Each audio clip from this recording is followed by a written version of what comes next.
Okay, welcome. I'm doing another series now. This one is going to be Nourie Stories, and it's really about just some life experiences that I have that I thought would be cool to document and kind of share.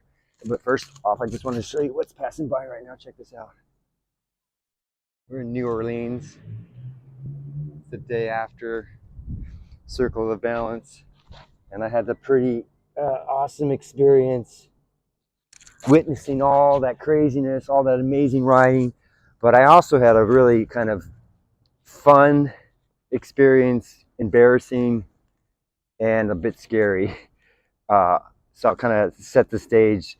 I arrived a little bit early to the event, and I came in, kind of started to see all the riders and greet them. Some of these riders I've never met in person, like Kyo I hadn't met before, and most of the other Japanese riders, and then other riders I hadn't seen for a long time. So I was just really excited to just hang out and say hi to them, and being respectful for their time because I know they're in the competition mode, but competitive mode. I mean, and so I was able to get my bike in. Bruno was doing a little video, and he wanted to get me to do some tricks because there's an old school event happening in Brazil this weekend.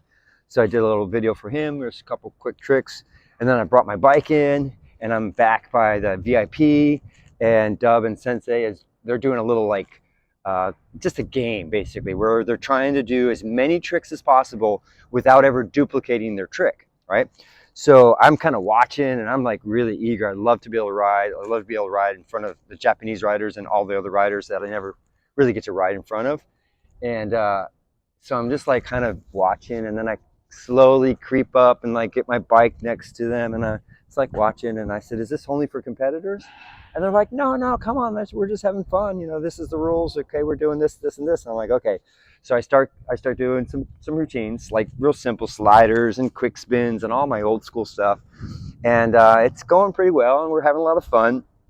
And Sensei does really some pretty funny stuff. He does one where he just like he lays the bike down, and he just lays down like that.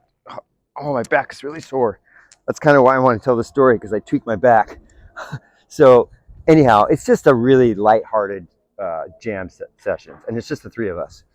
But the Japanese riders are all like watching, and there's a lot of activity and a lot of people there in that space. There's some pictures being taken, and I decide to do the handstand and into the Gumby. So I get up into the handstand and I crawl into the Gumby. And lately, I don't know what's been happening, but for some reason, when I'm doing the Gumby, the wheel is starting to roll, like it rolls out, and I'm get all sketchy. So I'm trying to like save it. I'm trying to look as like clean and as professional as possible, right? And I'm all sketchy, and I finally get it, do the Gumby, and I come out and I start to press out, and I'm almost out, and I'm gonna touch. Now, two things went in my mind. I want to pull this, obviously, and I don't want to like mess up and then have to do a Gumby again. So, because then I'd be out of the game. So I decide to go back into the Gumby.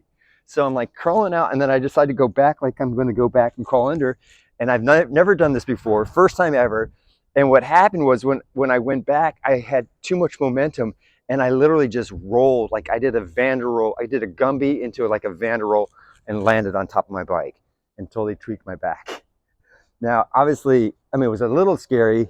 I got up, and I knew I wasn't hurt bad, but I was definitely embarrassed because like I've sometimes done a Gumby and I kind of teetered and like rolled out, I think, like sideways, but I never like flipped over myself onto the bike in a Gumby. It was so embarrassing. And everyone was like, "Oh," and I just was like crushed. And then I just got up and like pulled myself together, stepped off to the side. And then Scott O'Brien came up, and he's getting like the last little meeting with all the riders. And he turns to me and says, you got to get out of here. And I was like, oh no, I really upset Scott. And that's the last thing I want to do is upset Scott. But it was all good. He was just in that mode, getting prepped for the contest. And it was just about to start to take place, and all the riders were going to get in place and everything. So I quickly just got my stuff and left. And I just was thinking, oh my gosh, of all things, of all times to do a Gumby Vanderroll to slam why would it have to be this time? But I think that's how life goes sometimes. You just, you put yourself in different situations. I put myself in different situations, and sometimes it doesn't go exactly as planned. But then I was thinking later, I go, well, those riders will go, man, that Gumby, I don't think I want to do that. That looked like a lot. Like that would hurt really bad if you're crashing it, because that was the hardest crash of a Gumby I've ever done. And I plan to never do that again. Never. I'm never going to do a Gumby rebate, because that's what I basically did. I did a Gumby. I came out. And I'm like, oh, I'm gonna touch. And I went back in, and then I just like Vanderrolled and slammed. So I'm not recommending Gumby rebates because they're very risky. So yeah, that's my story. It was a lot of fun, and so be it. I crashed in front of all my idols and top pros in the Gumby, and I guess that's just how it goes sometimes. So I'm going to do more of these. I hope you like them. They'll be short and quick, but just some little stories that I like to share, and let me know what you think. All right, take care.